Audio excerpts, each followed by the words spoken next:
رحم الله من قرأ الفاتحة. أعوذ بالله من الشيطان الرجيم. بسم الله الرحمن الرحيم. الحمد لله رب العالمين الرحمن الرحيم مالك يوم الدين إياك نعبد وإياك نستعين اهدنا الصراط المستقيم صراط الذين أنعمت عليهم غير المغضوب عليهم ولا الضالين. صدق الله العلي العظيم. لا حول ولا قوة إلا بالله العلي العظيم. أعوذ بالله من الشيطان اللعين الرجيم. بسم الله الرحمن الرحيم. الحمد لله رب العالمين والصلاة والسلام على سيد الأنبياء والمرسلين خاتم النبيين أبي القاسم محمد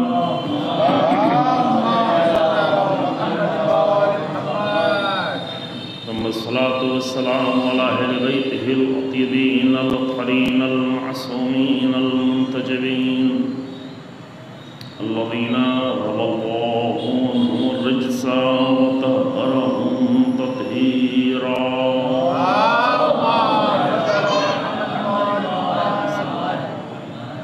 واللعنة الدائمة الباقية على أعدائهم أعداء الله أجمعين.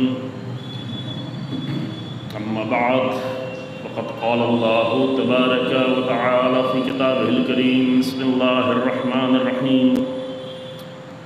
ألم نشرح لك صدرك ووضعنا عنك وزرك الذي أنقض ظهرك ورفعنا لك ذكرك فإن مع العسر يسرا إن مع العسر يسرا فإذا فرغت فانصب وإلى ربك فارغب. صلی اللہ علیہ محمد وآلہ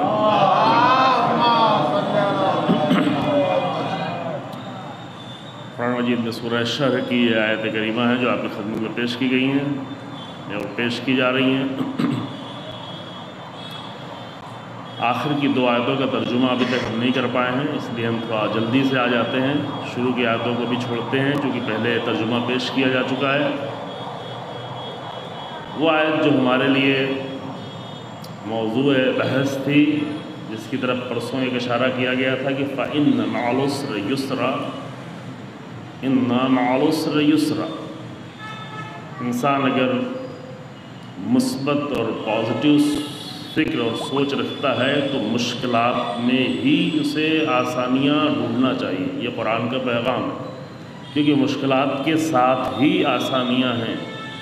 مشکلات کے بعد نہیں کہا ہے قرآن نے، بلکہ کہ مع العسر یسرا. جہاں سختیاں ہیں وہیں پر آسانیاں ہیں، وہیں پر جو ہے خوبیاں ہیں. افلاطون نے اپنے استاد سقراط کے کچھ بہت خوبصورت جملے لکھے ہیں. چونکہ سقراط کی اپنی کوئی کتاب موجود نہیں ہے، لیکن سقراط جو بیان دیتے تھے، جو درس دیتے تھے، اس کو افلاطون نے اپنے استاد کے بیانات کو مکالمے کی شکل میں، استاد و شاگرد کے مکالمے جو ہوتے تھے وہ لکھا ہے. وہ کتابیں موجود ہیں، بہت خوبصورت ہے. ان میں جو ہے وہ ایک جگہ فرماتے ہیں کہ یہ نہیں ہے کہ خوشی کے بعد غم ہے، نہیں، خوشی ہی میں غم ہے، ڈھونڈو تو. اور یہ نہیں کہ غم کے بعد خوشی ہے، نہیں، غم ہی میں خوشی بھی ہے. یہ انسان کا ہنر ہے کہ غم میں خوشی ڈھونڈ سکے، ہے نا. تھوڑا مشکل ہے. ظاہر سقراط فلسفی انسان تھے اور افلاطون بھی ایک فیلسوف انسان تھے. اور یہاں فلسفی باتوں کی گنجائش نہیں ہے، لیکن کچھ باتیں فلسفی بھی آسان ہوتی ہیں اگر تھوڑا توجہ کی جائے. تو انسان کی زندگی میں خوشی اور غم، تکلیف اور مصیبت، آسانیاں اور تکلیفیں، یہ سب آتی رہتی ہیں. یہ انسان کی زندگی کا لازمہ ہے. یہ انسان کا ہنر ہے کہ اگر وہ امیدوارانہ زندگی جیے، مایوس نہ ہو، کمزور نہ ہو، شکست خوردہ نہ ہو، ہارا ہوا نہیں ہو، تو سختیوں ہی میں وہ آسانیاں ڈھونڈے، آسانیوں کا راستہ ڈھونڈے. غم ہی میں وہ خوشی کے راستے تلاش کرے، اور وہ سارے راستے اس کے لیے موجود ہیں۔ یہ انسان کا ہنر ہے کہ وہ ڈھونڈے۔ فَإِنَّ مَعَ الْعُسْرِ يُسْرًا، اس کے بعد فرمایا رسول اللہ کو حکم دیا قرآن نے کہ فَإِذَا فَرَغْتَ فَانْصَبْ وَإِلَىٰ رَبِّكَ فَارْغَب، اور اے میرے رسول جب تم فارغ ہو جاؤ تو معین کر دو۔ اب اس آیت سے پہلے ہی سے طے ہے کہ مسئلہ غدیر کا یا ایھا الرسول بلغ فقط حجۃ الوداع کے بعد یہ تاکید نہیں تھی، پہلے ہی سے حکم قرآن ہے کہ فَإِذَا فَرَغْتَ فَانْصَبْ، جب آپ فارغ ہو جائیں اپنے امور تبلیغ سے، امور دین سے، حق کو پہنچانے سے، اپنی امانت داری پیش کر لیں اور آپ کا وقت مکمل ہو جائے تو آپ ایسے ہی چھوڑ کے نہیں چلے آئیں، بلکہ فَانْصَبْ، نصب کریں، معین کریں، طے کریں اپنے بعد کے افراد کو، اپنے بعد کے ذمہ داران کو۔ اور رسول اللہ نے کل میں نے جو آپ کے سامنے حدیث پیش کی تھی، وہ ایک حدیث طولانی حدیث کا صرف پہلا پیراگراف پیش کیا، تو حدیث میں حتیٰ تمام ائمہ کے نام تک درج ہیں، جو اور بھی حدیثیں ہیں، لیکن یہ حدیثیں سب تک نہیں پہنچ پائی تھی، اور سب تک کچھ چیزیں راز کی شکل میں تھی، کچھ چیزیں راز کی شکل میں رکھی بھی گئی تھی کہ وہ خطرات نہ پیش آئیں اور دیگر مسائل میں پیش آئیں۔ تو یہ نصب رسول اللہ کی طرف سے نصب ہونے کا کام غدیر میں انجام تک پہنچا ہے۔ شروع تو وہ کہاں ہوا تھا، حتیٰ اس آیت کے نازل ہونے پہ بھی نہیں شروع ہوا تھا، شروع تو تبلیغ دین اور اسلام کی تبلیغ کے آغاز ہی میں ہو چکا تھا۔ دعوت ذوالشیرہ میں رسول اللہ نے کہا تھا کہ جو بھی میری مدد کرے گا وہ میرا ناصر ہوگا، میرا مددگار ہوگا، میرا جانشین ہوگا۔ تو آغاز تو وہیں پہ ہو چکا تھا۔ تو فرمایا فَإِذَا فَرَغْتَ فَانْصَبْ، جب آپ فارغ ہو جائیں اپنے امور دین و تبلیغ سے تو آپ معین کریں، وَإِلَىٰ رَبِّكَ فَارْغَب، اور اپنے پروردگار کی طرف راغب ہو جائیں۔ رغبت، یہ رغبت جو ہے، یہ رغبت بہت ہی اچھی ہے، بہت ہی خوبصورت ہے۔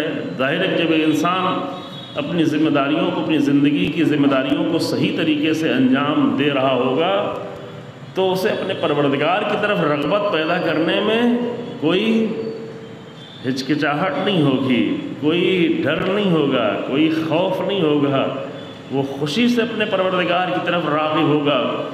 وہ تو نجات پا جائے گا اس دنیا کی مشکلات اور سختیوں اور ہزار طرح کے مسائل سے۔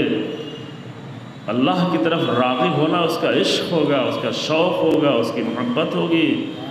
امام حسین علیہ السلام نے بھی یہی جملہ فرمایا تھا کہ من كان فينا باذلا محجته وموطنا على لقاء الله نفسه فليرحل معنا، جو اللہ سے ملاقات کرنے کے لیے تیار ہو چکا ہے وہی میرے ساتھ چلے۔ جو راغب ہے، جو شوق رکھتا ہے، جو پروردگار سے ملنا چاہتا ہے وہ میرے ساتھ چلے۔ یہ حکم قرآن تھا رسول اللہ صلی اللہ علیہ وآلہ وسلم۔ اللہ کی رحمت بھی نازل ہو رہی ہے، اور اس باران رحمت کے درمیان میں بھی آپ لوگ ہمت کر کے آ گئے ہیں۔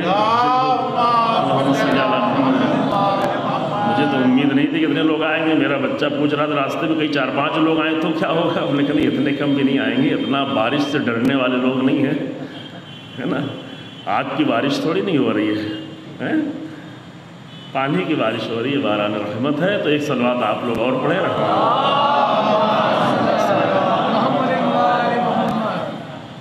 جی۔ کل میں آخر مرحلے میں ایک شعر پڑھ کے، چونکہ میرے موضوع سے مربوط ہے اس لیے، چونکہ عرض کیا کہ موضوع ہے حسینیت راہ نجات، حسینیت نجات کا راہ۔ کہاں پر مشکلات میں، سختیوں میں نجات چاہیے ہی وہیں پہ ہوتی ہے کہ جہاں پر انسان مشکل میں پھنسا ہوا، جب مجدھار ہو، جب طوفان ہو۔ اگر نارمل سا سمندر ہے اور آدمی کشتی میں سیر کر رہا ہے تو وہاں پہ کہاں نجات کی ضرورت ہے؟ نجات وہاں چاہیے ہے جب طوفان ہو، جب سیلاب ہو، جب سختیاں ہوں، جب مشکلات ہو۔ ایک طوفان و سیلاب جو سمندروں کو ہوتا ہے پانی والا، اس میں اگر نجات نہ بھی ملے تو کوئی اتنا بڑا مسئلہ نہیں ہے، بہت ہوگا انسان مر جائے گا، مرنا تو سب کو ہے ہی ہے۔ لیکن ایک طوفان و سیلاب ہے وہ گمراہیوں کا ہے، وہ ظلم و ستم کا طوفان ہے، وہ انسانیت کے زوال اور بربریت کا طوفان ہے۔ خوب ایسے طوفان میں زیادہ انسان کو نجات کی ضرورت ہے۔ گناہوں کا طوفان ہے، جہاں فکری طور پر انسان کنفیوز ہے، جہاں اعتقادی مشکلات ہیں، جہاں اخلاقی مشکلات ہیں، جہاں فیملی لائف جو ہے وہ ڈگمگا سی گئی ہے۔ خوب یہ طوفان زیادہ خطرناک ہے، یہاں زیادہ بڑے ہچکولے آتے ہیں۔ وہ جو سمندر کی لہریں آتی ہیں وہ کتنی بھی بڑی لہریں ہوں، لیکن انسان کے اندر، انسانی سماج میں جو لہریں آتی ہیں وہ کہیں بڑی تباہیوں کا باعث بنتی ہیں۔ اور کیسے کیسے لہریں چلائی جاتی ہیں، الیکشن کا زمانہ آتا ہے تو کچھ اور ہوتا ہے، دوسرے زمانے ہوتے کچھ اور ہوتے ہیں، یہ لہریں چل رہی ہوتی ہیں۔ تو ایسے وقت میں، ایسے مشکل دور میں انسان کو زیادہ نجات کی ضرورت ہے۔ جتنا زیادہ سخت اور مشکل دور ہوگا اتنا ہی زیادہ انسان کو نجات کی ضرورت ہے، اور جتنا زیادہ انسان کو نجات کی ضرورت ہے اتنا ہی زیادہ حسینیت کی ضرورت ہے، اتنا ہی زیادہ حسین ابن علی سے طریقہ زندگی اور سلیقہ زندگی لینے کی ضرورت ہے۔ اور انشاءاللہ آپ کی خدمت میں آخر تک شاید عرض کیا جائے کہ یہ صرف جو ہے سب کے لیے، صرف مومنوں کے لیے نہیں ہے، صرف متقین کے لیے نہیں ہے۔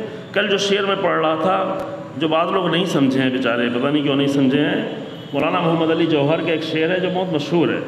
مولانا محمد علی جوہر ایک صحافی تھے، رائٹر تھے، اور بہت ہی انقلابی انسان تھے۔ بہت ساری مدت انہوں نے جو انگریزوں کے خلاف لڑتے زندانوں میں گزاری ہے، اور اس زمانے میں تو اتنا آسان سفر نہیں تھا، لیکن برطانیہ تک گئے، اور برطانیہ میں جا کے زبردست احتجاج کرتے ہوگا کہ اگر ہمارا ملک آزاد نہیں ہوگا تو ہم تمہارے ملک کو نہیں چھوڑیں گے، حتیٰ کہ میری قبر بھی تمہیں میرے ملک، اپنے ملک میں بنانی پڑی۔ وہیں مر بھی گئے بیچارے، یعنی وہیں پہ ٹھہرے رہے، اور لندن ہی میں ان کی موت ہوئی، لیکن البتہ قبر وہاں پہ نہیں بنی۔ قبر جو ہے وہ لندن سے ان کی میت آ کر فلسطین میں، یروشلم میں بنی، وہ بیت المقدس ہونے کی وجہ سے اور مقدس سرزمین ہونے کی وجہ سے۔ لیکن وہ ایک زبردست انقلابی انسان تھے۔ صرف انگریزوں کے خلاف انہوں نے انقلاب نہیں کیا تھا، آل سعود کے خلاف بھی قیام کیا تھا۔ ہندوستان سے پورا ڈیلیگیشن لے کے سعودی عرب تک گئے تھے، اور وہاں زبردست طریقے سے بڑی کانفرنس میں اپنی تقریروں کے ذریعے سے اتنا اثر ڈالا تھا کہ جنت البقیع کو تو پہلے وہ توڑ چکے تھے، رسول اللہ کے روضے کے توڑنے کی تیاری تھی۔ اس میں سب سے زیادہ مضبوط دلیلیں جو پیش کی تھی وہ ہندوستان کے ڈیلیگیشن نے پیش کی تھی۔ احتجاج تو سب نے کیا تھا، مصر نے کیا تھا، انڈیا نے کیا تھا، اور بہت سارے ملکوں نے کیا تھا، عالم اسلام کے بہت سارے فرقوں نے کیا تھا، ہر طرف سے آواز اٹھی تھی، لیکن انہوں نے جب اپنے اپنی بات پیش کی، پہلے علماء کے درمیان رکھی، پھر کہا کہ نہیں آپ بادشاہ کے سامنے رکھیے، تو بہت مضبوط طریقے سے وہ بات رکھی گئی اور احتجاج کیا، اور آج وہ جو سبز گنبد پیغمبر اکرم صلی اللہ علیہ وآلہ وسلم اور انسان کی نگاہوں کی ٹھنڈک ہے اور دل کا قرار ہے۔ انشاءاللہ آپ سب کو نصیب ہو زیارت کی یہ توفیق کی، حج کے ساتھ ساتھ پیغمبر اکرم صلی اللہ علیہ وآلہ وسلم کی زیارت ہو۔ البتہ وہاں پہ اور بھی بہت ہی مقدس ہستیاں ہیں، خاص کر 4 معصوم امام، ان کی قبریں ہیں۔ تو ہم عرض کر رہے تھے کہ انہوں نے اچھے اعتراضات کیے تھے اور کافی زیادہ خدمات تھی، لیکن ان کے شاعری بھی تھی۔ شاعری میں یہ شعر بہت مشہور ہے، اور بھی کچھ شعر جو بہت مشہور ہے۔ ایک ان کا بہت ہی مشہور شعر توحید کے بارے میں ہے، اور یہ شعر ہے جو امام موسیٰ علیہ السلام کے سلسلے میں ہے۔ توحید کے بارے میں ان کا شعر ہے، وہ یہ ہے کہ توحید تو یہ ہے کہ خدا حشر میں کہہ دے یہ بندہ دو عالم سے خفا میرے لیے ہے۔ ایک تو توحید یہ ہے کہ ہم کہیں لا الہ الا اللہ، تم کو یہ مسلمان ہے، یہ موحد ہے، ایک دوسرے کو مسلمان کہیں، ایک دوسرے کو مومن کہیں، ایک دوسرے کو توحیدی کہیں، لیکن کہا نہیں، یہ سب تو ایک دوسرے کا کہنا، یہ سب تو ٹھیک ہے، لیکن اصل مزہ تو اس وقت ہے کہ پروردگار یہ کہے۔ توحید تو یہ ہے کہ خدا حشر میں کہہ دے یہ بندہ دو عالم سے خفا میرے لیے۔ اب ظاہر جب اللہ کے لیے خفا ہوگا تو عالم سے، تو اللہ والوں سے خفا نہیں ہوگا، وہ طاغوتوں سے خفا ہوگا، وہ ظالموں سے خفا ہوگا۔ یہ مطلب جو ہے علامہ اقبال نے بھی دوسرے انداز سے کہا تھا کہ جب امامت کے بارے میں ان سے سوال کیا گیا کہ تو نے پوچھی ہے امامت کی حقیقت مجھ سے، حق تجھے میری طرح صاحب اسرار کرے۔ تو نے مجھ سے امامت کی حقیقت کے بارے میں سوال کیا، امامت کی حقیقت کیا ہے؟ تو اللہ تجھے بھی سیکرٹس سے اسرار، اسرار الگ ہے، اللہ تجھے سیکرٹس سے بھی آگاہ کر دے، حق تجھے میری طرح صاحب اسرار کرے۔ اسرار ہو انسان کے پاس، سیکرٹس ہوں، سیکرٹس کو سمجھتا ہو۔ ظاہری چیزوں کو تو سبھی سمجھ لیتے ہیں، دسترخوان پہ بریانی ہے یا کباب ہے یا پراٹھا ہے یہ تو سبھی سمجھ لیتے ہیں، گھر میں کیا پکا ہے یہ تو سبھی سمجھ لیتے ہیں، لیکن سیکرٹس کو سمجھنا یہ سب کے بس کی بات نہیں ہے، رازوں کو سمجھنا یہ سب کے بات کی بات نہیں ہے۔ یہ دعا دینے کے بعد کہ حق تجھے، حق یعنی اللہ، حق تجھے میری طرح صاحب اسرار کرے۔ اس کے بعد فرمایا کہ ہے وہی تیرے زمانے کا امام برحق جو تجھے حاضر و موجود سے بیزار کرے۔ امام برحق وہ نہیں ہے کہ تمہیں خوش رکھے، تمہیں جو ہے وہ روزانہ ٹافیاں دیتا رہے ممبر سے کہ نہیں بس جو کچھ کر رہے ہو وہی بہترین ہے، وہی سب سے اچھا ہے، اس سے بہتر کچھ ہو ہی نہیں سکتا، نہیں، بلکہ موجودہ حالات سے بیزار کرے کہ یہ کافی نہیں ہے، یہ اچھا نہیں ہے، ہماری اعتقادی حالت اچھی نہیں ہے، ہماری سماجی حالت اچھی نہیں ہے، ہماری علمی حالت اچھی نہیں ہے، ہمارے اسکولوں کی حالت اچھی نہیں ہے، ہمارے جوانوں کی حالت اچھی نہیں ہے۔ اس کا مطلب یہ نہیں کہ نگیٹو ریز دیں اور لوگوں کو مایوس کریں، یعنی یہ کہ حقیقتوں سے بتا کے ان کو بلند کریں، ظاہری حالت سے بیزار کر کے انہیں بلندی کی طرف لے جائیں۔ امام کا کام بیزار کرنے کے بعد پھر کیا ہوتا ہے؟ امام کا کام ہے لیڈ کرنا۔ امام کے معنی ہی لیڈ کرنے کے، یعنی جو واقعاً لیڈ کر رہا ہو، جو لیڈ کر کے انسانوں کو ہر میدان میں، صرف عبادت کے میدان میں نہیں۔ عام لوگوں نے یہ تصور بنا رکھا کہ امام وہ ہونا چاہیے، مولوی ہونا چاہیے جو کہے نماز پڑھو، روزہ رکھو، صدقے دو۔ نہیں، امام وہ ہے، رہبر وہ ہے جو زندگی کے ہر میدان میں انسان کو کامیابی کی طرف لے کے جائے۔ وہ امام جو تمام انبیاء کا امام تھا، وہ امام جو تمام ائمہ کا امام تھا، وہ امام جو پوری بشریت کے امام تھا، وہ امام جس کو امام الرحمہ آپ دعائے توسل میں پڑھتے ہیں، وہ رسول اللہ، وہ امام، اس نے مکے اور مدینے اور عرب کو صرف چند عبادتیں نہیں سکھائی تھیں، اس نے آ کر ان کو سماجی حالت کو، تعلیمی حالت کو، اقتصادی حالت کو، مالی حالت کو، فیملی مسائل کو، ہر اعتبار سے حاضر و موجود اور موجودہ حالت سے بیزار کر کے کہاں لے گیا؟ بلندیوں تک لے گیا۔ جب تم ایک دوسرے کو قتل کرتے ہو، تم ایک دوسرے کا خون بہاتے ہو، تم ایک دوسرے سے نفرت کرتے ہو، تم ایک دوسرے سے بغض کرتے ہو، تم بیٹیوں کو دفن کرتے ہو، تم گناہوں میں پڑے ہو، تم حرام کام میں لگے ہوئے ہو، تم حرام پر جو ہے فخر کرتے ہو، ان سب سے رسول اللہ نے بیزار کیا اور بیزار کر کے کہاں لے گئے؟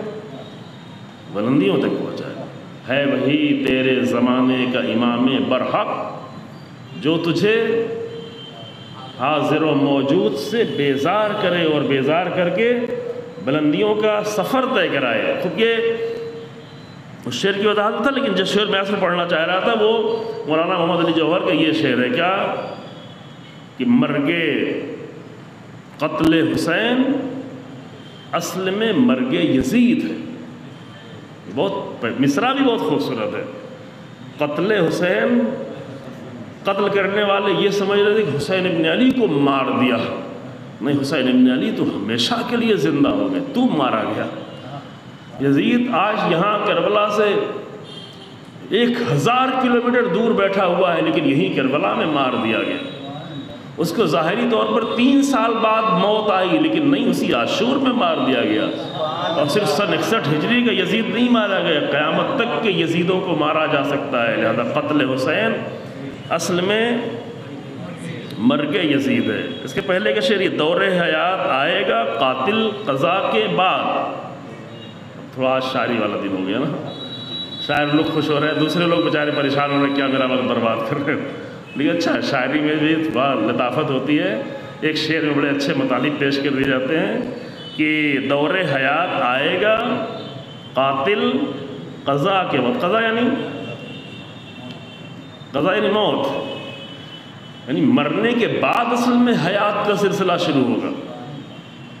تو سمجھتا کہ مار دیا تو ختم کر دیا، ہاں تیری موت ہو جائے گی، تو زندہ رہ کے بھی مر گیا، لیکن جو اللہ والے ہیں اور جو اللہ کے لیے اپنی زندگی گزار رہے ہیں، اللہ کے لیے قربانیاں دے رہے ہیں، اصل ان کی زندگی شروع ہی ہوتی ہے مرنے کے بعد۔ یعنی زندگی کا اصلی مزہ جو ہے وہ دور حیات آئے گا قاتل قضا کے بعد، ہے ابتدا ہماری تیری انتہا کے بعد۔ جہاں سے تیری انتہا ہو گئی ہے وہ ختم ہو گیا اور سڑ گیا اور جہنم کا لقمہ بن گیا، وہاں سے تو میری ابتدا ہوتی ہے، وہاں سے تو ہم شروع ہوتے ہیں، وہاں سے تو ہماری زندگی کا آغاز ہوتا ہے۔ اور اللہ اکبر، کیسی زندگی دی ہے جنہوں نے اللہ کی راہ میں قربانیاں دی ہیں، کیسی زندگی دی ہے اللہ نے۔ اب آپ یہ کہیں کہ آخرت میں زندگی، برزخ میں زندگی، جنت میں زندگی، وہ زندگی تو وہاں کی ہے، ہم یہاں کی زندگی کی بات کر رہے ہیں کہ اللہ کی راہ میں قربانی دینے کے بعد اللہ نے اس دنیا میں حسین ابن علی کو کیسی زندگی دی۔ وہ زندگی تو نہیں ہے کہ سانس چل رہی ہے، جسم حرکت کر رہا ہے، ان کی سانس نہیں چل رہی ہے، لیکن دین کی سانس چل رہی ہے، حق کی سانس چل رہی ہے۔ یہ زندگی ہے حسین ابن علی کی زندگی ہے کہ بارش میں بھیگتے ہوئے انتظام کرتے ہوئے اتنے سارے لوگ پھر بھی آ گئے کہ ذکر حسین ابن علی ہو رہا ہے۔ یہ زندگی ہے، یہ زندگی اللہ نے دی ہوئی۔ تم سمجھ رہے تھے مار دیا ہے، نہیں مار کیسے سکتے ہو، اللہ زندگی دے رہا ہے۔ پھر اس کے بعد یہ شعر جو مشہور شعر ہے، اب آپ لوگ آ بھی گئے ہیں اور یہ شعر میں پڑھ دیتا ہوں کہ مرگ قتل حسین اصل میں مرگ یزید ہے۔ امام کو قتل کر دینا یزید کی اصل میں موت ہے۔ اسلام زندہ ہوتا ہے ہر کربلا کے بعد، ہر کربلا کے بعد۔ یہ ہر پہ بہت تاکید ہے، پر کئی لوگوں نے بڑے سارے شعر کہے، بہت سارے اس کو تحریف کی، شاعر سے پوچھے بغیر ہی اس کے شعر کو نہیں معلوم کیا کیا بنا دیا، کہ اعتراض کیا۔ کسی نے کہا کہ کسی نے توہین کے ساتھ، اپنے نام ہم نہیں لیتا، اچھا نہیں ہے کیونکہ یہاں پہ کسی فرد مقصود نہیں ہے، کسی کی توہین بھی مقصود نہیں، ہونا بھی نہیں چاہیے، لیکن وہ بیچارے نہیں سمجھے اس لیے سب شعر کر رہے ہیں کہ تجدید کربلا کی تجھے فکر ہو تو ہو، اسلام زندہ ہو گیا بس کربلا کے بعد، ٹھیک ہے، لیکن اصل اس شعر کو نہیں سمجھے۔ تجدید کربلا یعنی دوبارہ کربلا ہونا، دوبارہ کربلا ہونا، کیونکہ محمد علی جوہر نے کہا تھا کہ ہر کربلا کے بعد اسلام زندہ ہوتا ہے، ہر کربلا کے بعد، ہے نا؟ کیونکہ اگر نہیں یہ کربلا تو پھر کسی نے کہا کہ نہیں کربلا تو ہو ہی نہیں سکتی۔ یہیں سے کل میں نے بات ختم کر دی تھی کہ دیکھو حسین ابن علی کی کوئی کربلا نہیں ہو سکتی ہے، لیکن کربلا کا راستہ ہمیشہ جاری رہے گا۔ اب جو اس طرح کے شعر کہے کہ اپنے آپ کو بچا لے جائے تو وہ تو کربلا میں آ بھی نہیں سکتے۔ کربلا کی زیارت کر لیں گے لیکن کبھی خود کربلا کا حصہ نہیں بن سکتے۔ یا لیتنی کنا معکم بھی کہہ لیں گے، کاش کہ ہم آپ کے ساتھ ہوتے، چاہے کاش ہی کہتے رہیں گے، لیکن کبھی اپنی کربلا کو نہیں دیکھ پائیں گے کہ اپنے زمانے کی کربلا کیا ہے نا؟ اپنے زمانے کی کربلا کیا۔ اسی لیے امام خمینی بھی ایک جملہ کہتے تھے، اور آج بھی نہیں سمجھ میں آئے، لوگ کہتے تھے کلو عرض کربلا کل یوم عاشورا۔ جو لوگ راہ حسینیت پہ چلنا سیکھ چکے ہیں اور جو جانتے ہیں کہ ظالم اور یزید ہر زمانے میں پیدا ہوتے رہیں گے، تو وہ یہ بھی جانتے ہیں کہ جہاں بھی یزید ہوگا، جہاں بھی یزیدیت ہوگی، جہاں بھی یزید سر اٹھائے گا، تو وہاں ایک نئی کربلا کی ضرورت ہے، ہمیشہ ضرورت ہے کربلا کی، ہمیشہ ضرورت۔ ہر زمین کو کربلا کی ضرورت ہے، ہر دن کو کربلا کی ضرورت ہے، اور جہاں جتنے بڑے ظالم آئیں گے وہاں اتنی ہی زیادہ بڑی کربلا کی ضرورت، یہ لازم ہے۔ البتہ یہ مطلب سب کو معلوم ہو کہ کوئی بھی کربلا حسین ابن علی جیسی عظیم نہیں ہو سکتی، جیسی ہو سکتی ہے لیکن عظیم نہیں ہو سکتی۔ جیسی اور عظیم میں فرق ہے، یعنی جیسی ہونا ضروری ہے کیونکہ اسی خط پہ ہو، اسی راہ پہ ہو، اسی انداز سے ہو، اسی طریقے سے قربانیاں ہوں، اسی طریقے سے ایثار ہو، اسی طریقے سے عشق پروردگار ہو، اسی طریقے سے ظلم کے مقابلے میں قیام ہو، اسی طریقے سے خوف نہیں ہو، ڈر نہیں ہو، ہونا اسی راہ پہ ہے۔ اور وہ مسلسل ہونا ہے، لیکن اتنی عظیم کربلا کوئی نہیں ہو سکتی جتنا فرزند رسول اللہ کربلا بنا کے چلے۔ یہ فرق معلوم، اسی اتنے فرق کو سمجھ لیتے تو اتنی محنت نہیں کرنی پڑتی ہے نا۔ جو بڑی محنت کرتے ہیں بیچارے بیٹھ کے کہ نہیں ایک اتنے بڑے شاعر کے شعر کو کنڈم کرتے ہیں اور نہیں معلوم کیا کرتے ہیں۔ نہیں، کربلا ہے، کربلا کا سفر جاری ہے، کربلا کا سفر جاری رہے گا، اور کربلا حسین ابن علی کے سفینے میں سوار ہو کر مسافر آتے رہیں گے۔ ہمیں آپ کو بچا کے نکلنا ہے تو نکل جائیے۔ اب موجودہ حالات پہ بالکل خوش رہیے کہ نہیں کچھ نہیں ہے، جو کچھ ہے بہت اچھا ہے، لوگوں کو بھی خوش رکھیے۔ کچھ لوگوں کا ہنر یہ ہے کہ اللہ اکبر، یعنی یہ کہ کتنی بھی مشکل میں آ جائے لیکن مشکل سے آگاہ نہ ہونے دیں، بے خبر رکھیں، خود بھی لوگوں کو بے خبر رکھتے رکھتے خود بھی بے خبر ہو جائے۔ یہ حالت، یہ اچھی حالت نہیں ہے۔ مثلا ایک انسان مریض ہو اور مرض کا ہے، اب ڈاکٹر کہے کہ بڑا اچھا ڈاکٹر ہے، کیا اچھا ڈاکٹر ہے؟ کہ اتنا اچھا ڈاکٹر ہے کہ وہ بیماری کا پتہ ہی نہیں لگنے دیتا۔ اب کوئی مثلا اس کے کینسر ٹیومر ہے، وہ بڑھا جا رہا ہے، لیکن بڑا اچھا ڈاکٹر ہے، وہ پین کلر دے کے بیماری کا پتہ ہی نہیں لگنے دیتا، پھر ایک بار کی موت ہو جاتی ہے نا۔ اچھا لگے گا یہ بھائی؟ وہاں پہ ایسا کرو کہ جہاں قابل علاج نہ ہو، اور قابل علاج وہاں نہیں ہوتا جہاں پہ مایوسی ہو جائے، اور جس کے پاس حسینیت کا راستہ موجود ہے وہ کبھی بھی مایوس نہیں ہو سکتے۔ ہر ظلم کی حالت میں، ہر مشکل حالت میں اسلام نے علاج دیا ہے، رسول اللہ نے علاج دیا ہے، حسینیت نے علاج دیا ہے۔ یہ ہنر نہیں ہے ڈاکٹر کا کہ انسان کو جو ہے اس کے بیماری سے آگاہ نہ ہونے دے، پھر ظاہر وہی کرنا پڑے گا، پین کلر اور ہیوی پین کلر، پھر اور پھر اس کے بعد ہیوی پین کلر دیتے ڈاکٹر علاج کرنے کے بجائے قاتل بن جائے، ہے نا۔ قاتل ڈاکٹر، یا کوئی ڈاکٹر ہو تو برا نہ مانے گا انشاءاللہ کہ ایسا کوئی ڈاکٹر نہیں ہوگا، قاتل ڈاکٹر، کیونکہ پچھلے 2 سالوں میں بہت سارے قاتل ڈاکٹر ابھر کے سامنے ہیں۔ یہاں ڈاکٹروں کی توہین نہیں ہے، ہم جیسے اپنی سندھ میں کہتے رہتے ہیں کہ بعض مولوی، بعض علماء، بعض ذاکر، ہر سندھ میں ایسے لوگ ہوتے ہیں جو اپنی ذمہ داریوں سے فرار کرتے ہیں، اور بلکہ کبھی کبھی اپنی ذمہ داریوں کے مقابل میں خیانت کرتے ہیں۔ تو خیانت کرنے والے تو کہیں بھی ہو سکتے ہیں، خیانت کرنے والے ٹیچر، خیانت کرنے والے ڈاکٹر، خیانت کرنے والا مولوی ہے۔ تو ڈاکٹر کی ذمہ داری ہے کہ جان بچائے، نہ کہ جان لے لے، کہ جان لے لے۔ جان کس لیے لے لے؟ تاکہ پیسہ لے، اب پیسے کے لیے سب کچھ کر لے۔ اسی طرح ایک رہبر، ایک امام وہ ہے کہ جو انسان کو دھوکے میں نہیں رکھے کہ نہیں کوئی مشکل نہیں ہے، کچھ ہے ہی نہیں، پریشان ہونے کی ضرورت ہی نہیں ہے، نہیں، حالات سے آگاہ رکھے، حالات سے باخبر کرے، مشکلات سے آگاہ کرے، ان کے اندر درد پیدا کرے، ان کے اندر آگے بڑھنے کی تمنا پیدا کرے، لیکن اس طرح سے نہ کرے کہ مایوس کر دے۔ یہ اہم مسئلہ ہے۔ ڈاکٹر کو بھی یہ حق نہیں ہے کہ اس طرح سے علاج کرے کہ اس طرح بیماری بتائے کہ مایوس کر دے۔ بعض لوگ کہتے ہیں ہم بڑے اچھے ڈاکٹر، فوراً سامنے ایک انسان جو ابھی بالکل ٹھیک ٹھاک تھا، ایک بڑا مرض آ بھی گیا تو فوراً سامنے کہتے ہو ایسا مرض، اس طرح سامنے بیان کرتے ہیں کہ وہیں پر جسم تو اس کا بعد میں مرتا ہے، نفسیاتی طور پر بیچارہ پہلے ہی سے مرنا شروع ہو جاتا ہے۔ تو مایوس نہیں کر دے، امید بنا کے رکھے، علاج بھی کرتا رہے۔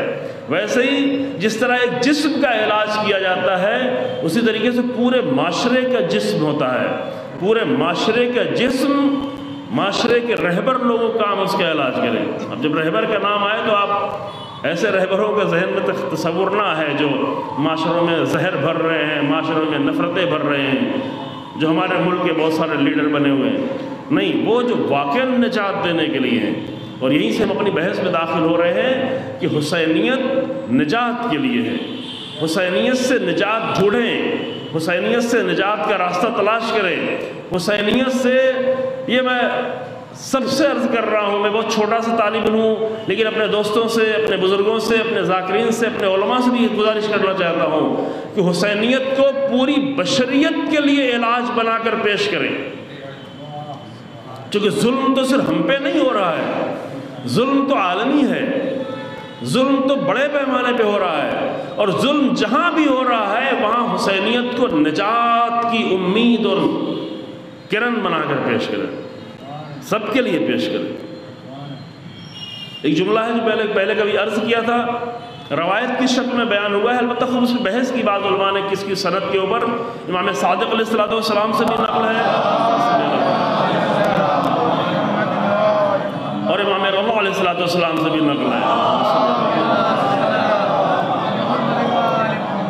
کلمات تھوڑا بدلے ہوئے ہیں لیکن مفہوم پورا ایک ہے کہ کلنا سفن النجات، ہم سب کے سب نجات کے سفینے ہیں۔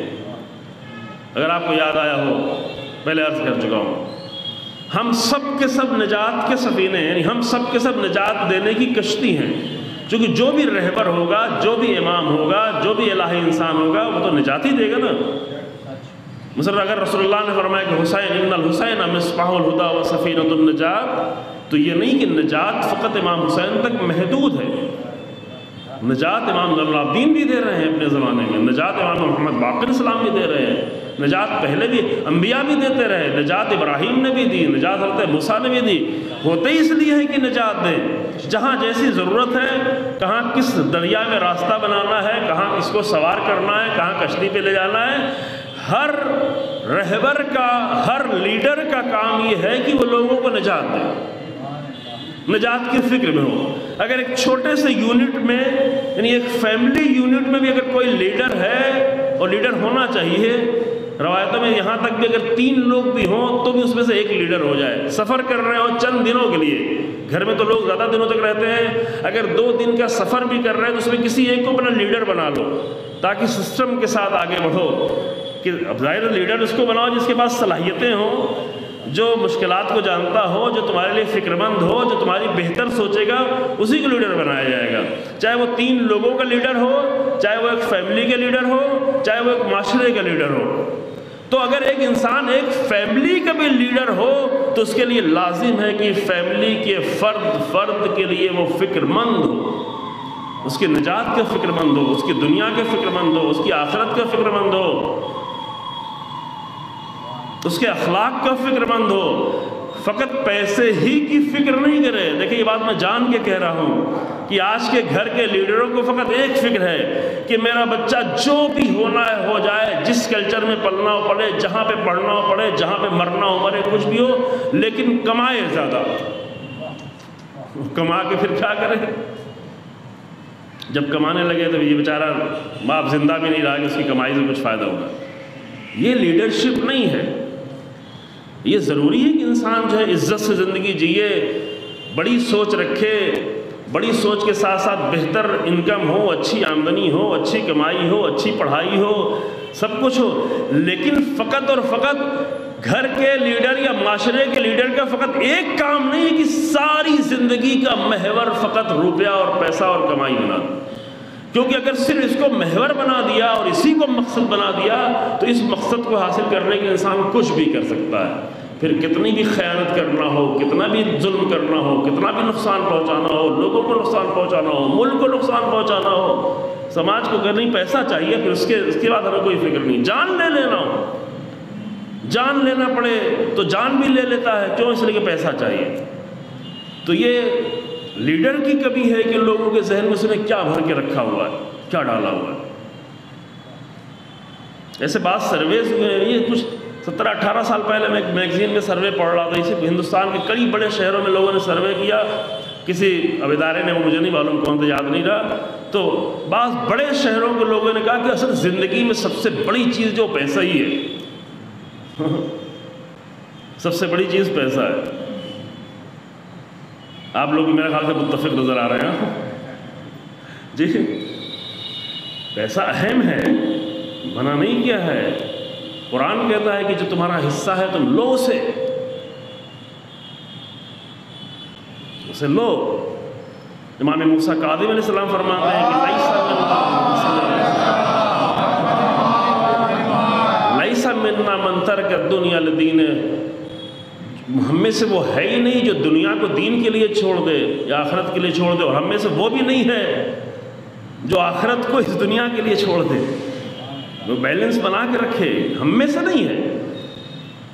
تو ایک انسان میں بہت ساری صلاحیتیں ہیں. ایک کمپریہنسو انسان بننے کے لیے، ایک جامع انسان بننے کے لیے، ایک واقعی انسان بننے کے لیے، آدمی تو سبھی بن جائیں گے، کھانے پینے کھا کے آدمی بنے ہوئے. ایک انسان بننے کے لیے لازم ہے کہ وہ ہر پہلو سے ترقی کر رہا ہو، اور جو انسانوں کا لیڈر ہو وہ ہر پہلو سے انسان کے بارے میں فکر مند ہو. اور اس کا سب سے عظیم نمونہ ہم نے آپ کے سامنے پیش کیا، وہ ذات پیغمبر اکرم صلی اللہ علیہ وآلہ وسلم، جنہوں نے ہر پہلو سے انسان کو بلند کرنے کے لیے بلند کیا بھی اور بلند کرنے کا نسخہ بھی دے کر گئے. یہ ہماری مولویوں کی کمی ہے کہ قرآن کو فقط جو ہے وہ نسخہ بنا دیا ہے چند عبادتوں کا. پورے قرآن میں احکام جو ہیں وہ صرف 550 آیتوں میں، باقی 6000 آیتیں کس لیے ہیں؟ دین تو فقط چند عبادتیں نہیں ہیں، لیکن پھر یہ بھی نہیں کہ نہیں ہم بہت سارے دوسرے کام کر رہے تو عبادت ہی چھوڑ دو. یہ ناقص زندگی ہے. یہ ہے جیسے بعض لوگ کھانے میں کیا کہتے ہیں، نہیں کھانا ہم کو تو کباب بہت پسند ہے تو ہم کوئی سبزی نہیں کھائیں گے. بعض لوگ فخر سے کہتے ہیں کہ سبزی کھاتا ہی نہیں ہو. بھئی نہیں کھاؤ گے تو 40 سال بعد مشکل میں پڑ جاؤ گے، پھر طرح طرح کی بیماریاں آئیں گی، پھر امیون سسٹم کمزور ہو جائے گا، پھر ذرا سے کوئی وائرس آئے گا تو چلے گئے، ختم. تو ایک جسم کو جس طرح ہر طرح کے پروٹینز کی ضرورت ہے، کیلشیم کی ضرورت ہے، 20 طرح کے وٹامنز کی ضرورت ہے، اور طرح طرح کے فاسفورس اور یہ اور وہ فلاں، ایک جسم کو جیسے ہر چیز کی ضرورت ہے، ویسے انسان کی روح کو بھی ہر چیز کی ضرورت ہے. انسان کی روح کو فقط نمازوں کی ضرورت نہیں ہے. انسان ہر لحاظ سے بلند ہو، ہر لحاظ سے کامل ہو، اس کا اخلاق بھی بلند ہو رہا ہو، اس کی فکر بھی بلند ہو رہی ہے، اس کی سوچ بھی بلند ہو رہی ہے، اس کا شعور بھی بلند ہو رہا ہو. کما کے بے شعور ہو جائے انسان اور بے غیرت ہو جائے اور بے حس ہو جائے تو کیا انسان بنائے؟ اتنا بے غیرت ہو جائے کہ 15,000 کروڑ میں اپنی بیٹی کی شادی کرے اور وہیں نیچے لوگ فقیر پڑے ہوں، 6 لاکھ لوگ فٹ پاتھوں پہ زندگی گزار رہے ہوں. یہ تو بہت بے غیرت انسان ہے نا. 6 لاکھ لوگ بامبے شہر میں، یہ کئی سال پہلے کے سر میں، ابھی مجھے نہیں معلوم، شاید اور بھی، فٹ پاتھ پہ زندگی گزار رہے ہیں، اور وہاں پہ ایک شادی کرنے کے لیے 15,000 کروڑ روپے خرچ کیا جائے. تو یہ تو بہت ہی پست انسان ہے. لوگ سمجھتے ہیں بہت بڑا انسان ہے، اتنا پیسہ خرچ کر دیا، اور یہ پست انسان ہے. بہت سارے لوگ پست ہیں جو صرف دکھاوے کے لیے، جو صرف 4 دن کے دکھاوے کے لیے 40 لاکھ 50 لاکھ 35 لاکھ 20 لاکھ روپے خرچ کرتے ہیں، اور آس پاس کے لوگوں کے لیے کھانے کا نہیں ہوتا. کہ نہیں شادی تو ایسا ہی ہونا چاہیے. وہ ملتا کیا ہے؟ صرف چند دکھاوا. بعد میں اندر وہی لوگ جن کو دکھاوا کیا وہی کہتا ہے ارے کیا کیا ہے، کتنا بیکار کام کیا ہے، کیا بلا وجہ خرچ کیا. وہی لوگ اس کو انہی کی نگاہوں میں ذلیل بھی ہو رہا ہوتا کیا کیا ہے تو نا. تو انسان ہر لحاظ سے اس کو اسلام نے جو نسخہ پیش کیا ہے قرآن کی شکل میں، اسلام نے جو نسخہ پیش کیا ہے اہل بیت کی شکل میں اور رسول اللہ کے نظام کی شکل میں، وہ انسان کو ہر لحاظ سے جامع اور مکمل اور کمپریہنسو اور پرفیکٹ بنا کر ایک انسان بنانا چاہتا ہے. امام خمینی کہتے تھے کہ آدم شدن ملا بننا تو آسان ہے، انسان بننا مشکل ہے. ملا لوگ کہتے ہیں ملا بننا بڑا، ملا یعنی وہ ملا نہیں ہے. ایک ملا جو ہمارے مرحوم خدا رحمت کرے قلب سازی صاحب کہتے تھے وہ ملا کوئی اور تھا. بعض مولوی لوگ ناراض ہو جاتے کیوں ملا کو برا بھلا کہتے ہیں. یہ علماء کو برا بھلا نہیں کہتے تھے، ملا کو برا بھلا کہتے تھے. وہ اچھی چیز ہے. وہ انڈیا والے ملے کی اصطلاح الگ ہے، ملا جس کو خالی اپنی فکر ہو اور کسی کی فکر نہ ہو. لیکن ایران میں ملا کی اصطلاح اس کے لیے استعمال کی جاتی ہے چند لوگ ہیں صرف نام کے جن کا ملا، یعنی جو بہت ہر لحاظ سے علمی لحاظ سے بہت ہی جامع ہو، بہت مکمل ایمان و عمل کا. تو امام خمینی ایسے لوگوں کو دیکھ کر چند نام تاریخ میں جن کو کہا جاتا ہے ملا فلاں، ایسے عظیم لوگوں کو دیکھ کر بھی امام خمینی کہتے تھے ملا شدن چے آسان آدم شدن چے مشکل. ملا بننا تو آسان ہے، انسان بننا مشکل ہے. اور انسان وہی بنتا ہے جو کمپریہنسو ہو، جو جامع ہو، جو کارٹون جیسا انسان نہ ہو. کارٹون جیسا انسان یعنی کیا؟ کارٹون ہوتا ہے وہ جو ایک چیز بہت بڑی ہو باقی سب چیزیں چھوٹی ہو. کارٹون بنائے جاتے ہیں، دیکھیں نا کارٹون آپ لوگوں نے. مطلب کوئی بہت زیادہ کھا رہا ہے تو اس کا پیٹ یوں بڑا سا بنا دیا. کوئی بہت زیادہ جو ہے وحشی ہے تو اس کے دانت بڑے بڑے نکال دیے. کوئی بہت غصے میں رہنے والا اس کی آنکھیں بڑی بڑی سرخ آنکھیں بنا دی. تو اس کا ایک پہلو دکھایا جاتا ہے. یہ کارٹون والے انسان بن کے انسان زندگی نہ گزارے کہ سماج کی خدمت کر رہا ہے تو اللہ ہی کو بھولا پڑا ہے، مسجد میں بیٹھا ہوا ہے تو لوگوں کو بھولا پڑا ہوا ہے. نہیں، ایک بیلنس بنا کے لے چلے تب مزہ آتا ہے، تب اچھا لگتا ہے، تب زندگی حسین لگتی ہے، تب زندگی خوبصورت لگتی ہے. ورنہ اپنی نگاہوں میں انسان باہر لگا ہوا ہے تو بیوی کی خبر نہیں ہے، بچوں کی کچھ پتہ نہیں ہے. بیوی بچوں میں لگا ہوا ہے تو سماج میں کیا ہو رہا ہے، دنیا میں کیا ہو رہا ہے، عالم اسلام میں کیا ہو رہا ہے، فلسطین میں کیا ہو رہا ہے، یمن میں کیا ہو رہا ہے، ہمارے ملک میں کیا ہو رہا ہے. یہ کارٹون ہے، یہ انسان نہیں. تو اہل بیت اور قرآن کو پیش ہی کیا کہ ہم جیسے جو کارٹون جیسی زندگی دھیرے دھیرے اچھی لگنے لگتی ہے اس سے نکالو اپنے آپ کو. یہاں کسی کی توہین نہیں کی جا رہی، یہ اس سے نکلنے کے لیے ہے کہ اپنے آپ کو نکالو، اپنے آپ کو ایک اچھا انسان بناؤ، اپنے آپ کو ایک کامل انسان بناؤ، ہے نا. پھر یہاں پہ وہ حدیث میں آگے واپس پھر کی فرمایا کلنا سفن النجات، ہم سب کے سب نجات کے سفینے ہیں نجات دینے کے لیے. لیکن اللہ، یہ جملہ ہے، لیکن سفینۃ جدی الحسین اسرع واوسع، لیکن ہمارے جد حسین ابن علی کا جو سفینہ ہے وہ تیز رفتار بھی ہے اور وسیع بھی ہے. یہ بہت خوبصورت تیز رفتار ہے، یعنی بہت تیزی سے مقصد تک پہنچا دیتا ہے. پہلی بات یہ کہ وسیع ہے یعنی کیا؟ وسیع یعنی اس میں سوار ہونے کی گنجائش بہت زیادہ ہے، آسانی سے لوگ سوار ہو جاتے ہیں. کشتی نوح اچھی خاصی بنی تھی لیکن لوگ سوار نہیں ہو رہے تھے. جانور آ کے سوار کر دیے. اب جانور تو پکڑ کے جس جانور کو لایا گیا وہ آ کے سوار ہو گئے. 2 بکریوں کو لایا گیا، نر و مادہ، وہ سوار ہو گئی. 2 گائے کو لایا گیا، وہ بھی سوار ہو گئے. 2 پرندوں کو لایا گیا، وہ بھی سوار ہو گئے. 2 گھوڑوں کو لایا گیا تاکہ یہ نسلیں باقی رہ جو ایسا طوفان آنے والا تھا کہ سب کچھ ختم ہونے والا تھا. ہر نسل کو لا کے سوار کیا گیا. 2 سب سوار ہو گئے. ان کو صرف 2 کو کہا گیا، 2 آ کے سوار ہو گئے. 2 کو پکڑ کے لایا گیا اور وہ 2 آ کے سوار ہو گئے. اور انسانوں کو سب کو کہا گیا کہ یہ سفینہ وسیع ہے، جو بھی نجات چاہتا ہے آ کے سوار ہو جائے ہے.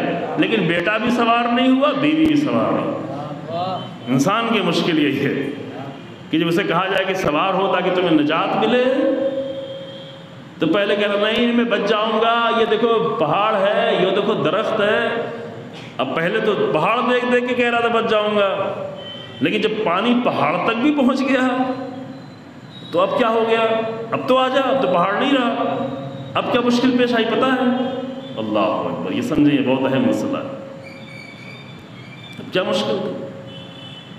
ابھی تھوڑی دیر یعنی چونکہ بہت تیز پانی نکلا تھا. وہ یہ قرآن کہتا ہے زمین سے بھی ہر طرف پانی ابلنے لگا تھا. آسمان سے مسلسل ایک ہوتا ہے قطرے قطرے بارش ہونا ہے، بادل پھٹ پھٹ کے بادل گر رہے تھے اور تیزی سے پانی بڑھ رہا تھا. تو نبی کا بیٹا ہوتے ہوئے تھوڑی دیر پہلے کہہ رہے میں نہیں سوار ہوں گا، چونکہ پہلے مذاق اڑا چکا تھا. کیا کر رہے ہو؟ سوکھے میں کشتی بنا رہے ہو. کشتیاں جب بنائی جاتی ہیں تو سمندر کے کنارے، دریا کے کنارے، اور خاص کر اگر بہت بڑی کشتی ہے تو بالکل آپ دیکھیں یہ بڑی بڑی کشتیاں بنائی جاتی ہیں جس میں ہزاروں لاکھوں ٹن سامان ڈھویا جاتا ہے بالکل سمندر کے کنارے اور بڑی مشینوں کے ذریعے. اگر اس کو 2 کلومیٹر دور بنائیں گے، 10 کلومیٹر دور بنائیں گے تو لائیں گے کیسے یہاں پر؟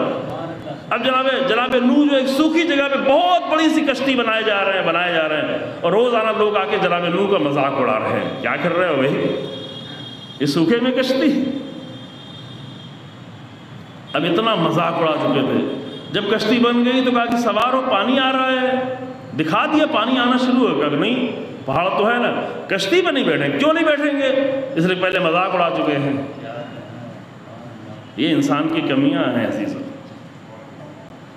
کب کتنی جلدی موقع مل جائے کہ حر کے طریقے سے واپس آ جائے. حر صرف مصائب پڑھنے کے لیے نہیں ہے. اب سمجھ گئے تو آ جاؤ. اب تو بارش ہو رہی ہے نا, اب تو اتنی جو معمولی بارش تو نہیں ہو رہی, قطرے قطرے بارش تو نہیں ہو رہی. آسمان سے بادل اڈل رہا ہے, زمین سے پورے فوارے نکل رہے ہیں, اور نوح جیسا نبی کہہ رہا ہے تو اب سوار ہو جاؤ. کہ نہیں, تو اتنا مذاق اڑانے کے بعد کیسے سوار ہو؟ نہیں ہوئے. کہا نہیں ہم پہاڑ پہ چڑھ جائیں گے. اب جو پہاڑ پانی بڑھتے بڑھتے بڑھتے بڑھتے پہاڑ کی چوٹی سے بالکل نزدیک پہنچا, یہ تاریخی قصے نہیں, قرآن کی بات ہے, لہذا بالکل یقینی مسئلہ ہے. تو وہاں پر حضرت نوح نے کہا کہ اب تو آگے سوار ہو. تو پھر سوار نہیں ہوا. یہاں مشکل کیا تھی؟ یہاں مشکل تھی ایگو کی. ایگو کتنی بڑی بیماری ہے. خدا نہ کرے کہ ہم میں اور آپ پہ تھوڑا بہت تو سب میں ہوتا ہے, لیکن بڑھنے نہ پائے. بڑھنے لگے تو ایگو کو قتل کرو, ایگو کو رودو, ایگو کو پامال کرو. اپنے اندر کے ایگو سمجھ گئے نا سب لوگ, انانیت.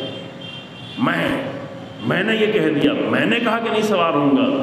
تو یہ ایگو کا بت جب بڑھنے لگتا ہے, یہ خطرناک بت ہے. پتھر کے بت اتنے خطرناک نہیں ہیں, یہ اندر کے ایگو کا بت بہت ہی خطرناک ہے. اور جب یہ زیادہ مضبوط ہو جاتا ہے تو اس کو کتنا بھی توڑو گے پھر نہیں توڑ پاؤ گے. پہلے ہی توڑ لو, اگر جلدی توڑ لیا تو ٹوٹ جائے گا, لیکن جب وہاں پہاڑ تک پہنچنے کے بعد توڑنا چاہو گے تو اب نہیں ٹوٹے گا. جب پانی وہاں تک پہنچ جائے گا تو اب یہ ٹوٹے گا بھی نہیں. کتنے فسادات جو ہوتے ہیں وہ صرف ایگو کے لیے ہوتے ہیں. کتنے گھر ٹوٹتے ہیں ایگو کے لیے ٹوٹتے ہیں.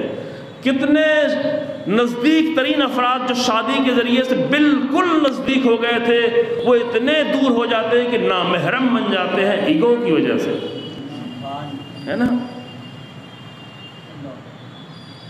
تو ایگو نہیں ٹوٹا, نہیں ہوا سوار. سفینہ وسیع تھا, جانور سوار ہو گئے, انسان سوار نہیں. اور یہ مشکل کیا ہے؟ یہ آج بھی ہے, یہ مشکل آج بھی ہے. سفینہ حسین ابن علی کا موجود ہے, حسین ابن علی کا سفینہ موجود ہے, رسول اللہ کا سفینہ موجود ہے, اہل بیت کا سفینہ موجود ہے, قرآن کا سفینہ موجود ہے. لیکن ہم نے اپنے ایگو بنا کے رکھی نہیں, ہمیں سوار نہیں ہونا. اب سوار والی بات ابھی ہم نہیں کریں گے, شاید اگر فرصت رہی, جو ہم پہلے بیان کر چکے ہیں یہاں پہ. البتہ بعض لوگوں نے سنا ہوا ہے, شاید بعد میں اگر رہی فرصت تھوڑا اشارہ کریں گے. سوار کہتے کسے ہیں, سوار ہونا کسے کہتے ہیں. یوں تو ہم سمجھتے ہیں کہ ہم جو مجلس آئے ہوئے تو سوار ہیں, یہی نا. ہم مجلس میں آ گئے, فرش ادا پہ بیٹھ گئے تو حسین ابن علی کے سفینے پہ سوار ہو گئے. چلو ہم بھی مان لیتے ہیں, آپ کہہ رہے ہیں ہم سوار ہو گئے, ممبر پہ بیٹھ کے سوار ہو گئے. لیکن مسئلہ یہ ہے کہ سوار ہو کے کتنی دیر تک ٹھہرے ہیں. سوار ہیں, یہ نکل جائیں گے. 10 دن کے لیے سوار ہوں گے, 2 دن کے لیے سوار ہوں گے, 2 گھنٹے کے لیے سوار ہوں گے, ایک عاشور کے دن آ کے سوار ہو جائیں گے. نہیں, یہ سفینہ وہ ہے کہ سوار ہو گئے تو بس نجات دیتا چلا جائے گا. اوسا کا مطلب یہ ہے کہ اوسا سپرلیٹو ڈگری, یعنی سب سے زیادہ وسیع.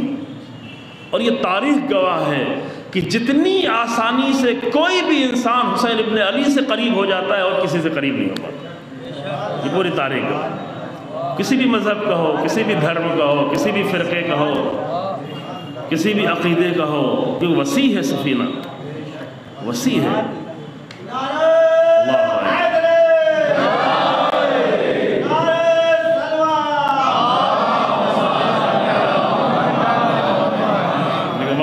کل کی طرح سے پھر لمبی مجلس نہ ہو جائے, بعد میں پھر معذرت کرنا پڑے آپ سے.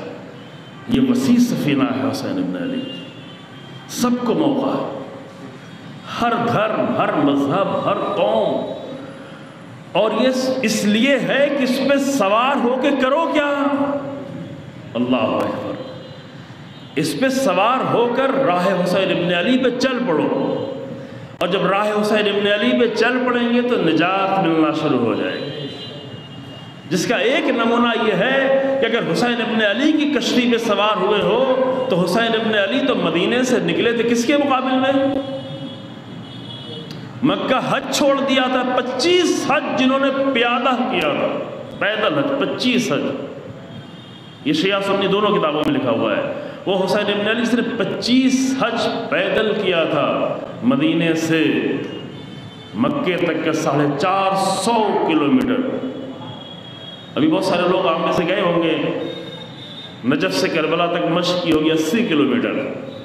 80 کلومیٹر میں پیر میں چھالے پڑ جاتے ہیں، ڈاکٹرز بھی موجود ہوتے ہیں، علاج بھی ہوتا ہے، کھانے کی افراد ہوتی ہے۔ پورے 80 کلومیٹر میں کسی جگہ پر کسی قدم پہ کوئی انسان بھوکا نہیں رکھتا، لوگ پیر دباتے ہیں، لوگ جو ہے کپڑے دھلتے ہیں، ہر طرح کی خدمتیں دیتے ہیں۔ لیکن جب امام سید سجاد نکلتے تھے، جب امام حسین نکلتے تھے، جب امام حسن نکلتے تھے، تو لوگ پہچان بھی امام سجاد اسلام حج پہ سفر کر رہے ہیں، پورا سفر گزر گیا اور لوگ خدمت کرا رہے ہیں کہ میرا یہ کام کر دو، میرا یہ کام کر دو، میرا یہ کام کر دو۔ امام سارے کام سب کے کر رہے ہیں، اور کوئی ایک نیا مسافر آ کے کہ تم لوگ کیا کرا رہے ہو، یہ امام سید سجاد ہے۔ امام نے کچھ نہیں کہا کہ نہیں، حاجی ہے، حج کرنے جا رہے ہیں، اللہ کے گھر کی طرف جا رہے ہیں، ہم کی خدمت کرنا ہمارے لیے اچھی بات ہے۔ وہ حسین ابن علی جس نے 25 پیدل حج کیے تھے، اس حسین کو حج چھوڑنا پڑا عین حج کے موقع پہ، یعنی یوم ترویہ نہیں، لوگ احرام یہ بات کے بعد نکل رہے ہیں، نکلنے کی تیاری کر رہے ہیں، 8 ذی الحجہ کو لوگ نکل کر جا رہے ہیں۔ مستحب ہے کہ مینا کی طرف جائیں، برادران اہل سنت تاکیدن مینا کی طرف جاتے ہیں، ہمارے کچھ لوگ جاتے ہیں، ورنہ اگر مینا نہیں جاتے تو پھر سیدھے عرفہ چلے جاتے ہیں۔ بہرحال عرفہ پہنچ جانا ہے سب کو، عرفات میں پہنچ ہی جانا ہے، 8 ہی کو لوگ نکل جاتے ہیں، اور اسی 8 تاریخ کو حسین ابن علی مکہ چھوڑ کے نکل رہے ہیں، جا رہے ہیں۔ حسین کیوں جا رہے ہیں؟ یہ کشتی کہاں جا رہی ہے؟ یہ کشتی 25 پیدل حج کرنے والا حسین حج کو چھوڑ کر ظلم کے مقابل میں کھڑے ہونے جا رہا ہے، یزید کے مقابل میں جا رہا ہے۔ تو حسین ابن علی کی کشتی پہ سوار ہونا ہے تو یہ معلوم ہونا چاہیے کہ آج بھی کوئی یزید ہے تو یزید کے مقابل میں کھڑے ہونے کی جرأت ہو تمہارے اندر، یوں تو سواری نہیں ہوتی۔ یوں کہ نہیں امام صلی اللہ علیہ وسلم کی کشتی پہ نظر و نیاز کا سامان بہت زیادہ، چلو کھاتے ہیں وہاں پر، اور جب ختم ہو جائے گا تو چلے آئیں گے، نہیں، یہ ظلم کے مقابلے میں کشتی چلنے والی ہے، یہ حسینیت کی کشتی ہے۔ لہٰذا میں آخری جملہ کہتا ہوں، مصائب پہ آنا، یعنی آخری بات کہنا چاہتا ہوں کہ سب مل کر جس کے پاس جتنی بھی صلاحیت ہو، جس کے پاس جتنی بھی فکر ہو، سوچ ہو، آئیڈیا ہو، مولوی ہو، عالم ہو، اسکالر ہو، اسٹوڈنٹ ہو، خاتون ہو، مرد ہو، جس کے پاس جتنی بھی صلاحیت ہو، وہ سب کے سب اس کشتی کو پوری بشریت کا نجات بنا کر، پوری بشریت کی نجات بنا کر پیش کرے، سب کے لیے پیش کرے۔ حسینیت کی کشتی وسیع ہے، سب کے لیے بنا کے پیش کرے۔ آج کی ظلم کی دنیا میں، خدا کی قسم، آج کی ظلم کی دنیا میں، آج کے یزیدوں کے مقابل میں اگر کوئی طاقت کھڑی ہو سکتی ہے تو وہی 1200-1400 سال پہلے حسینیت کی طاقت، اور وہ سب کے لیے۔ ہم نے تو یہ پیغام نہیں دیا ابھی تک لوگ، ابھی تو عاشور کے دن چھٹی بھی ہوتی ہے، لوگ پوچھ رہے ہوتے ہیں کہ عاشور کے دن ہے کیا؟ کہتا ہے ایسی جیسے ہم رسمیں مناتے ہیں ویسے ایک رسم ہے نا؟ لوگ یہی سوچ کے پھر گزر جاتے ہیں، جب کسی دن چھٹی ہو تو وہ اہم مسئلہ ہے نا، پورے ملک میں چھٹی ہو، یہ ہماری کوتاہی ہے نا، کہ لوگ سمجھے کہ جیسے اور بھی بہت سارے ہم کام کرتے ہیں، کیا کسی رسم کے نام پر کیا کوئی تہوار ہے؟ کربلا تہوار نہیں ہے، حسین ابن علی کا ذکر عاشور تہوار نہیں ہے، عاشور ایک رسم نہیں ہے، عاشور نجات کے لیے ہے، عاشور ظلم کے مقابل میں کھڑے ہونے کے لیے ہے، عاشور ظالموں کے حوصلوں کو پست کرنے کے لیے۔ 6 مہینے کے بچے آ کر حوصلے پست کر دیتے ہیں۔ عاشور کے لیے ضرور نہیں بہت بڑا عالم ہو، بہت بڑا شجاع ہو، ابوالفضل عباس ہو، علی اکبر ہوں، نہیں عاشور تو وہ ہے کہ جہاں 6 مہینے کا بچہ اگر پورے لشکر کے حوصلے کو پست کر دیتا. عاشور یہ نجات یعنی یہ. اب کل میں آپ کے سامنے اس کے آگے عرض کروں گا کہ نجات کہاں کہاں میں نجات کی ضرورت ہے. ہم صرف یہ اکٹھا ہو کے 3 دن 4 دن گزر گئے ہیں اور 6-7 دن جو اور بیٹھ کے تھوڑا اور ثواب اکٹھا کر لیں، یہ نہیں ہے. خود کے لیے نجات اور بشریت کے لیے نجات پیش کریں کربلا کے ذریعے سے، حسین ابن علی کے ذریعے سے. اور یہ نجات کیسی ہے؟ اتنی تیزی میں. اور جگہ پہ ممکن ہے تھوڑا ٹائم لگے سمجھنے میں، پہچاننے میں، پرکھنے میں، قرآن کی آیتوں کو سمجھنے میں علم چاہیے ہے، اور ساری چیزیں چاہیے.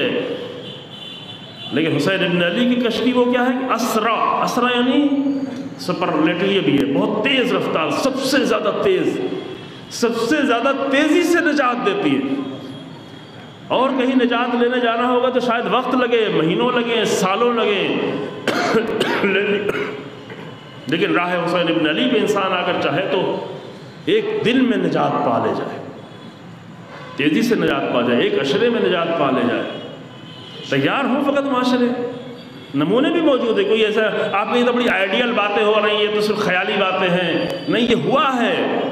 یہ ابھی ہوا ہے 42-43 سال پہلے کہ ایک انسان راہ حسین ابن علی پہ چلنا سیکھ گیا اور اس نے یقین کر لیا کہ حسینیت نجات کا راستہ ہے، تو راہ حسین ابن علی کے ذریعے سے پورے ملک کو نجات دے دی. نہیں دی نجات امام خمینی رحمۃ اللہ علیہ؟ نجات دی. اور پھر اسی نجات کا ثمر ابھی بڑھتا جا رہا ہے، پھل نکلتا جا رہا ہے، پھل سے درخت نئے نئے نکل رہے ہیں. وہ نجات کی کشتی کبھی یمن میں نظر آتی ہے، کبھی لبنان میں نظر آتی ہے. ان دہشت گردوں کے مقابل میں کون نجات دے سکتا تھا؟ آپ نے سوچا تھا آج سے 5 سال پہلے، آج سے 8 سال پہلے، 2012 میں کسی نے سوچا تھا کہ داعش جیسے، آج بھی ایک مارا گیا ہے، پتہ ہے نا؟ نہیں معلوم آپ لوگوں کو؟ دہشت گرد ہے. دہشت گرد چاہے اسامہ ہو چاہے ظواہری ہو، ظواہری کو آج مارا ہے. اب یہ کہ دہشت گرد کو مارے یہ الگ مسئلہ ہے. کبھی کبھی بہت بڑا دہشت گرد چھوٹے دہشت گرد کو مارتا ہے تاکہ لوگ مجھے دہشت گرد نہ سمجھیں. سمجھ رہے ہیں؟ یہ باریکیاں اس کو سمجھیں، یہ ضروری ہے، دھوکہ نہیں کھا جائیں. ابھی یہ بائیڈن آ کے تقریر کرنا شروع کرتا کہ میں نے وعدہ کیا تھا کہ میں لڑتا رہوں گا. اگر تمہیں دہشت گردوں سے لڑنا ہے تو اسرائیل سے جا کے پوچھو، وہاں جا کے ان کے قدم کیوں چومتے ہو؟ اتنے بڑے عالمی دہشت گرد سے تم کیوں کچھ نہیں بولتے؟ تمہاری جرأت کیوں نہیں ہے؟ تم نے خود دہشت گرد بنائے کیوں؟ کیا تم نے داعش کو نہیں بنایا؟ یہ تو تم نے خود کہا کہ ہم نے داعش کو بنایا. تمہارے فارن منسٹر نے کہا ہے، تمہارے پریسیڈنٹ شپ کے کینڈیڈیٹ نے آن کیمرہ آ کے کہا ہے کہ دہشت گرد داعش کو ہم نے بنایا تھا. داعش کی مدد انہوں نے کی ہے، داعش کو پیسہ انہوں نے دیا ہے. داعش کو ہیلی کاپٹر سے اسلحے وہ دیتے تھے، ہیلی کاپٹر پہنچنے کے تو فلائٹ سے اسلحے گرائے جاتے تھے چھتریوں کے ذریعے سے. یہ سب کچھ کیا ہے. مریض ہوتے تھے تو علاج کرتے تھے، زخمی ہوتے تھے تو جا کے اسرائیل میں علاج ہوتا تھا. یہ سارے دہشت گرد تم نے بنائے ہیں. لیکن آج ایک دہشت گرد کو مار کر میں نے دہشت گرد کو مار دیا. ٹھیک ہے کہو، تاکہ تمہاری دہشت گردی چھپی رہے. لیکن کب تک چھپی رہے گی؟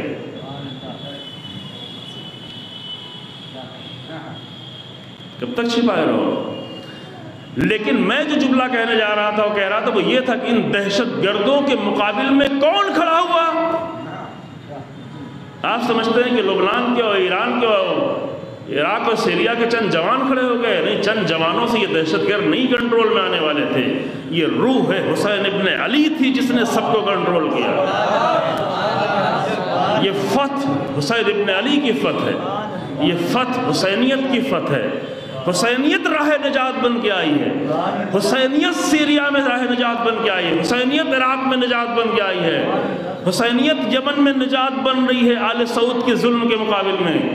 تو اگر حسینیت یمن میں نجات بن سکتی ہے، سیریا میں نجات بن سکتی ہے، عراق میں نجات بن سکتی ہے، ایران میں نجات بن سکتی ہے، فلسطین میں نجات بن سکتی ہے، لبنان میں نجات بن سکتی ہے، تو آج کے ظالموں کے مقابل میں ہندوستان میں کیوں نجات نہیں بن سکتی؟ حسینیت کو پہچانواؤ تو. اگر حسینیت کو فقط چند رسموں میں سمیٹ کر رکھو گے تو کبھی تمہارے لیے بھی نجات نہیں بنے گی، دوسروں کو تو چھوڑو، تم بھی اپنی رسم ادا کر کے چلے جاؤ گے، پھر بعد میں وہی کے وہی رہ جاؤ گے، وہی جھگڑے، وہی لڑائیاں، وہی جہالتیں، وہی بد اخلاقی، وہی بد کرداری، وہی فسادات، وہ سب کے سب رہیں گے کیونکہ رسم ادا کر کے گئے، کشتی پہ سوار ہو کے نہیں گئے۔ حسینیت تو ہمارے لیے بھی نجات ہے اور دے گی نجات، اللہ کی قسم کھا کے کہتے ہیں کہ یقیناً نجات دے گی، بس ہماری مشکل ہے کہ ہم اس کو کتنی دیر میں کر دیں، کتنا ٹالیں، ٹال تو ہم لوگ رہے، ہم اس کو تاخیر میں ڈال دیں، لیکن نجات تو ہونا ہی ہونا ہے۔ دنیا ظلم سے بہرحال نجات پانے والی کوئی ہے جو عدل کی حکومت قائم کرنے آ رہا ہے، وہ تو ہونا ہی ہونا، اور یہ بہت تیز ہو سکتا ہے، بس تمام کیا میں نے تیز ہے۔ حسین ابن علی کی کشتی تیز رفتار ہے، کتنی تیز رفتار ہے؟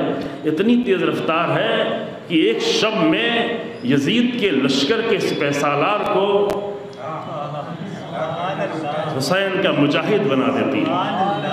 اتنی تیزی کہاں سے لائیں گے؟ اتنی تیز انسان کہاں بدلتے ہیں؟ اتنی تیز کہاں؟ اتنی بڑی تبدیلی کون لاتا ہے؟ کیسے آتی ہے؟ آپ اپنے بچے میں تبدیلی لانا چاہیں تو سالوں آپ کو پلاننگ کرنی پڑے گی۔ ٹیچرز اپنے بچوں میں، اسٹوڈنٹس میں تبدیلی لانا چاہتے ہیں تو بڑی پلاننگ کر کے تھوڑی سی تبدیلی لاتے ہیں، تھوڑا سا نمبر بڑھ جائے، تھوڑا سا اچھا ہو جائے، تھوڑا اخلاق اچھا ہو جائے، تھوڑا سا موبائل کا ہم استعمال کریں، کہاں کر پاتے ہیں؟ لیکن حسینیت کا سفینہ تیز رفتار ہے، بہت تیز رفتار ہے۔ وہ زہیرقین کو 12 دنوں کے اندر عثمانی زہیرقین کو حسینی زہیرقین بنا دیتا ہے، ہر کو ہر بنا دیتا ہے، وہب قلبی کو مسیحی وہب قلبی کو ناصر حسین ابن علی بنا دیتا ہے، جس پہ آج ہم فخر کر سکتے ہیں۔ بہت تیز رفتار، اور صرف انہی کو نہیں بنایا، یہ پہلے عرض کیا گیا ہے، کوفے کے حبیب نے مظاہر کو کربلا کا حبیب نے مظاہر بنا دیتا ہے۔ یہ صرف لفظیں نہیں ہیں، اگر کربلا میں حبیب نے مظاہر نہ ہوتے تو جیسے اور بہت سارے صحابی تو وہ بھی ایسے ہی ہوتے ہیں، لیکن یہ حسینیت کا سفینہ ہے کہ ایک عام صحابی کو اتنا عظیم صحابی بنا دے کہ 1200 سال بعد اس کا مصائب پڑے تو آپ روئیں، انہوں نے عمل بنا دے زہیرقین کو، مسلم نے سجا کو۔ یہ چونکہ یہ کشتی تیز رفتار ہے، اتنی تیزی سے حبیب نے مظاہر آئے، 82 سال کا بوڑھا انسان، اور مسلم ابن اوسجا جو 91 سال کے بوڑھے انسان۔ بوڑھوں کو تو تبدیل کرنا مشکل کام ہوتا ہے، یا بوڑھوں کی میں توہین نہیں کر رہا ہوں، قانون یہ ہے جو وہ اپنی سوچ، اپنی فکر میں اتنا پختہ ہو جاتے ہیں کہ وہ جلدی اپنے آپ کو تبدیل نہیں کرنا چاہتے، چاہیں تو کر سکتے ہیں۔ تو 91 سال کے حبیب نے مظاہر، مسلم ابن اوسجا، اور 80 سال کی زیادہ عمر ہے حبیب نے مظاہر کی، وہ تو اپنی داڑھی کے لیے خضاب خریدنے نکلے تھے، لیکن کہا کہ تمہیں کچھ خبر ہے یہ اسلحے کس لیے تیار کیے جا رہے ہیں؟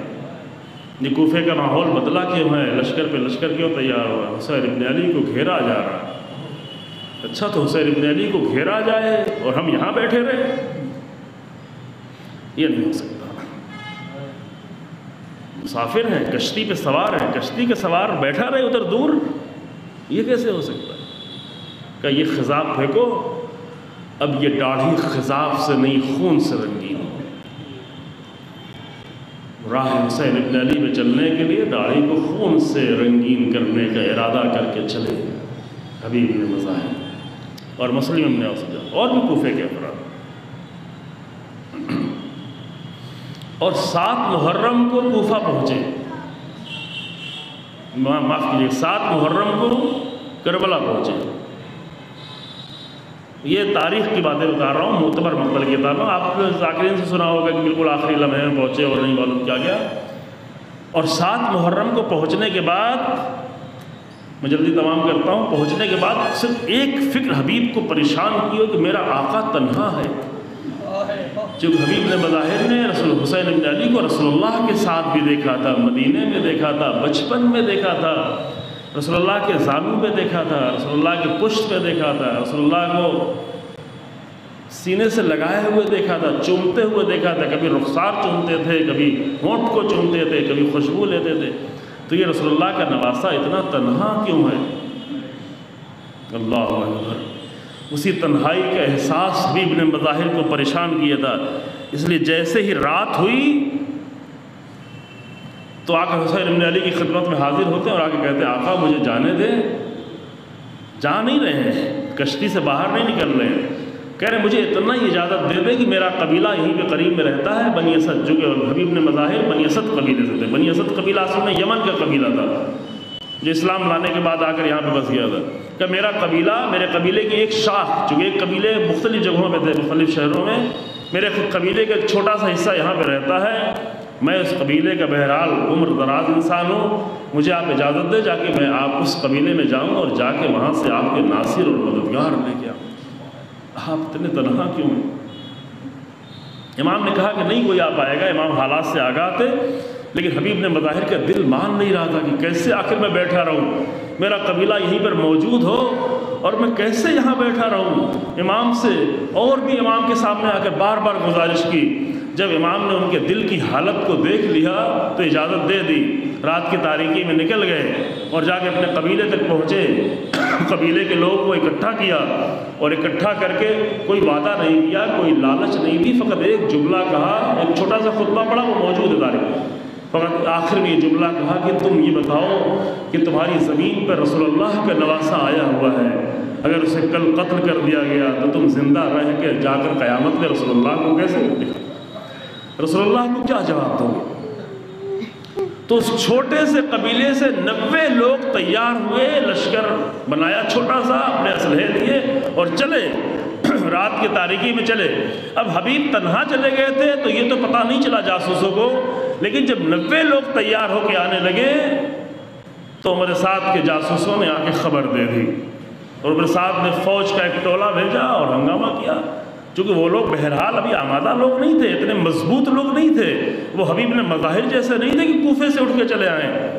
کمزور لوگ زیادہ دیر تک چل بھی نہیں پاتے.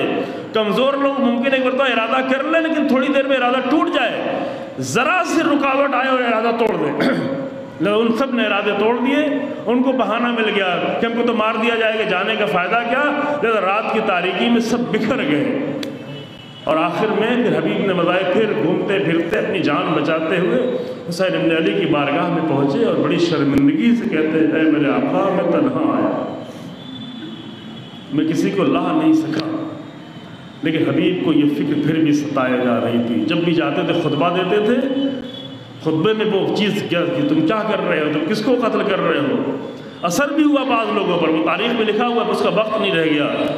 اور پھر وہ وقت آ گیا جب ظہر عاشور حسین ابن علی نماز کے لیے کھڑے ہونا چاہتے تھے تو حسین ابن نمیر نے ملعون نے یہ جملہ کہا حسین تمہاری نماز قبول نہیں ہے. یہ جملہ ہم بھی سن سکتے ہیں اور شاید آپ بھی سن لیں گے، لیکن عزیزو یہ جملہ حبیب نے مظاہر نہیں سن پائے. حسین کی نماز قبول نہیں ہے، رسول اللہ کے نواسے کی نماز قبول نہیں ہے. اور فوراً حملہ کیا، جنگ ہوئی، لڑے، دیر تک لڑے. اور جنگ کے درمیان میں جب گھوڑے سے زمین پہ گرے، حسین ابن علی آگے بڑھ رہے تھے، ملعون نے گردن بھی کاٹنا چاہی اسی وقت میں. یہ پورا ماجرا ہے وہاں پر. حسین سرحانے پہنچے اور بھی اصحاب سرحانے پہنچے. حبیب ابن ظاہر آخری لمحات میں فقط مقتل میں ایک جملہ ہے جو دل کو توڑ دیتا ہے، اور اس کیفیت کو بس آخری جملہ عزیزو صاحب کا کہ صرف اور صرف 2 جگہوں پر یہ کلمہ استعمال ہوا ہے. ایک جب ابوالفضل عباس کی آواز آئی تھی تو مقتل میں جملہ الان انکسر ظہری وقلت حیلتی وشمت بی عدوی، یہ جملہ حسین ابن علی نے خود ہی کہا تھا کہ میری کمر ٹوٹ گئی. اے میرے بھیا تمہاری اس آواز سے میری کمر ٹوٹ گئی. میرا عباس نہیں ہے تو میری کمر ٹوٹ گئی، میرے راستے بند ہو گئے، دشمن مجھے تانے دیں گے. یہ جملہ امام نے اپنی زبان سے کہا تھا. لیکن جب حبیب نے مظاہر کے سرحانے پہنچے تو لوگوں نے دیکھا کہ حسین ابن علی کے چہرے پہ آثار یہ فظہر الانکسار علی وجہ الحسین، حسین کی کمر نہیں بلکہ حسین ابن علی کے چہرے پہ شکستگی کے آثار نمودار ہو گئے، جو کہ میرا حبیب نہ رہا. حبیب جاتے رہے جاتے جاتے حبیب نے بظاہر اس فکر میں سر چلے گئے کہ میرا حسین تنہا ہے، زہرا کا لال تنہا ہے، رسول اللہ کا نواسہ تنہا ہے۔ اس وقت تو کچھ لوگ موجود تھے، لیکن اے حبیب یہ ظہر کا وقت ہے، جب تھوڑی دیر بعد عصر کا وقت آئے گا تو حسین اتنے بھی تنہا ہو جائیں گے کہ کوئی گھوڑے پہ سوار کرانے والا نہ ہوگا۔ بہن آگے بڑھ کے حسین کو سوار کر، انا للہ سيعلم الذين ظلموا أي منقلب ينقلبون ربنا تقبل منا إنك أنت السميع العليم بحق محمد وآله الطاهرين۔ پروردگار ہمارے مختصر سے عمل کو قبول فرما۔ پروردگار ہمیں کشتی اہل بیت اور کشتی حسین بن علی پر سوار ہونے کی توفیق عنایت فرما۔ پروردگار قرآن و اہل بیت کے توسل سے ہم سب کو نجات دے۔ پروردگار ہمارے جوانوں کو، ہماری آئندہ نسلوں کو راہ حق پر ثابت قدم قرار دے۔ پروردگار کلمہ حق کو عزت و سربلندی عطا فرما، کلمہ باطل کو نیست و نابود فرما، علماء حق اور مراجع کرام کی حفاظت فرما، امام زمانہ کے ظہور میں تعجیل فرما اور ہمیں امام کے حقیقی ناصر و قرار فرما۔ حسین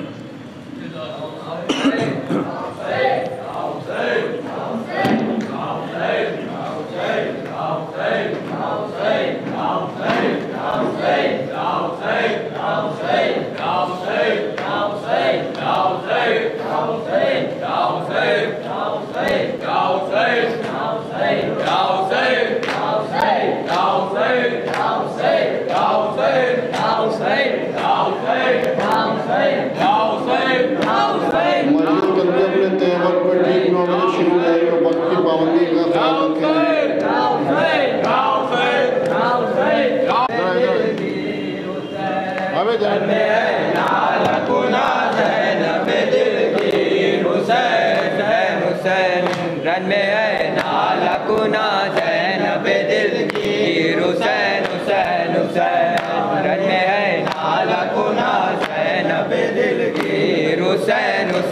حسین رن میں ہے نال کنا زینب دل کی، حسین حسین حسین رن میں ہے نال کنا زینب دل کی، حسین حسین حسین رن میں ہے نال کنا زینب دل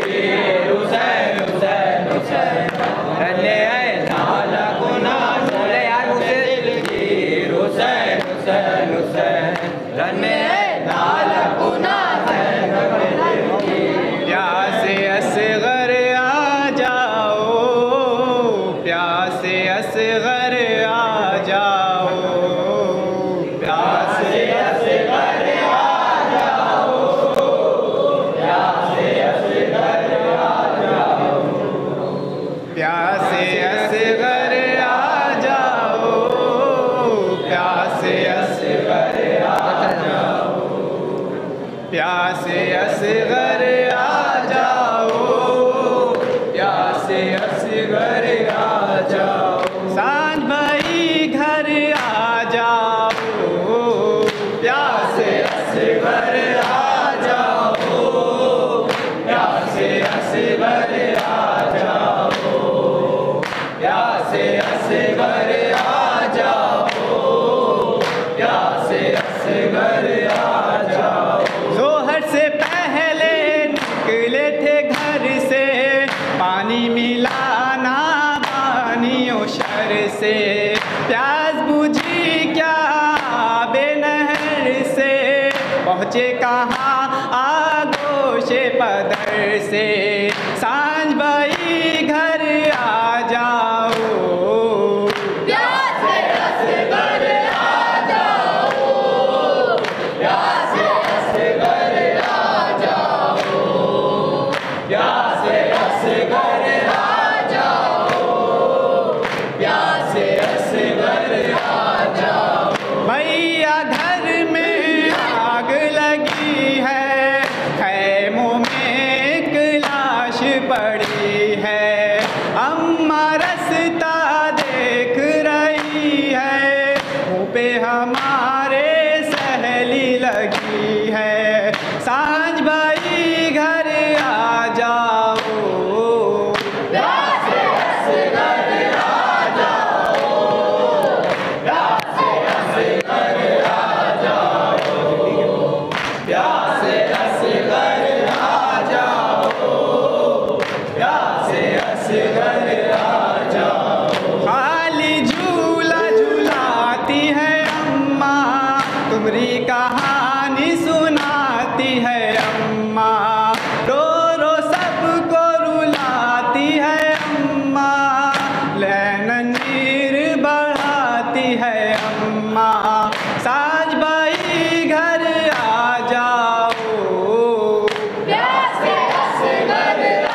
نکلی صدا دیتی ہے حسینہ ساج بھائی گھر آ جاؤ پیاسے اصغر آ جاؤ پیاسے اصغر آ جاؤ پیاسے اصغر آ جاؤ پیاسے اصغر آ جاؤ میں ہے نالا کنا زینب دل کی حسین حسین حسین میں ہے نالا کنا زینب دل کی حسین حسین حسین میں ہے نالا کنا زینب دل کی حسین حسین حسین میں ہے نالا کنا زینب نہ جاؤ بابا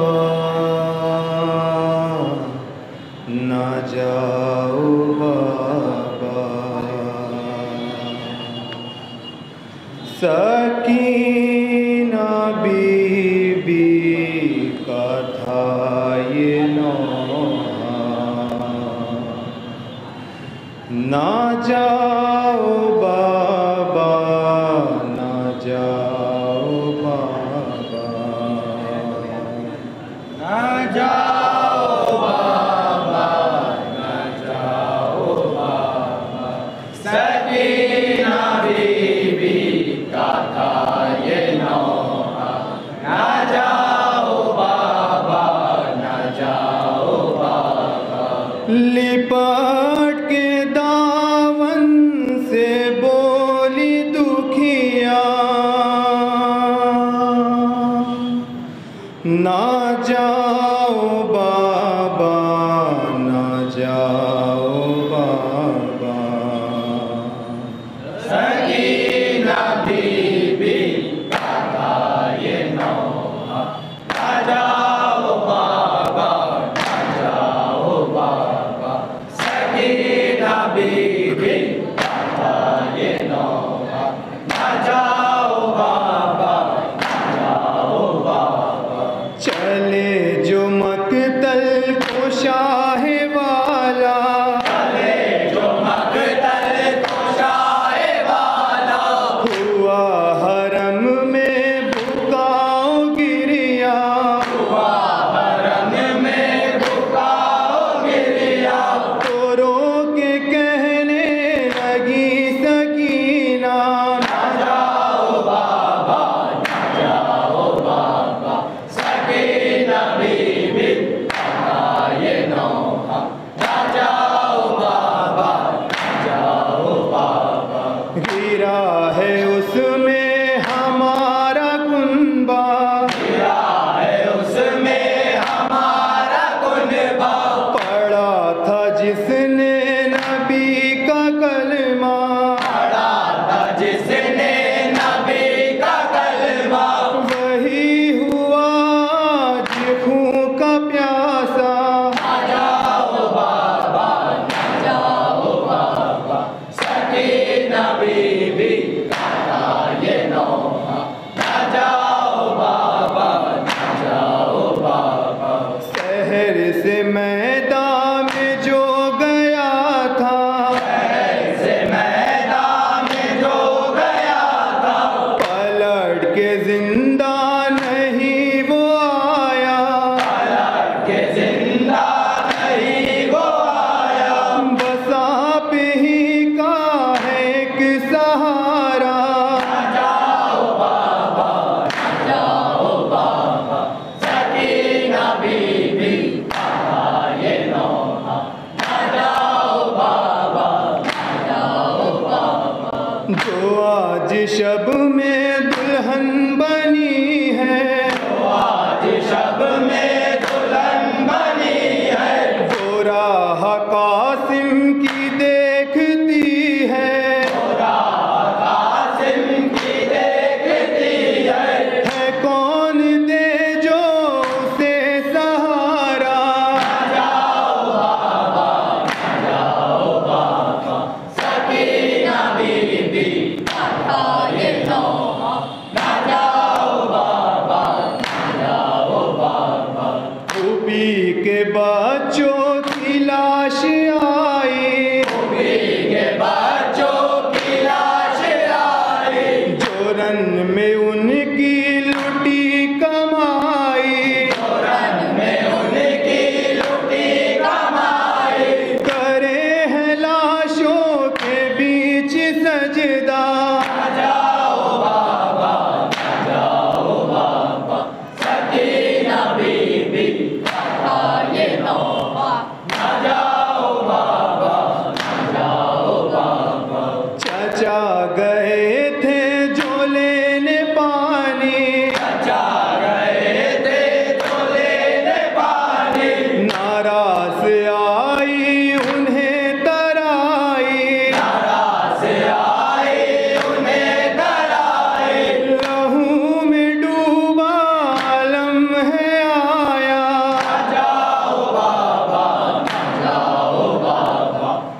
کے جس کو ہر ایک بسمل، سن کے جس کو ہر ایک بسمل، لبوں پہ آ جائے جب یہ نوحہ، نہ جاؤ بابا، نہ جاؤ بابا، سکینہ بی بی پڑھا یہ نوحہ، نہ جاؤ بابا، نہ جاؤ بابا، حیدر حسین امام حسین، حیدر حسین امام حسین، حیدر حسین امام حسین، حیدر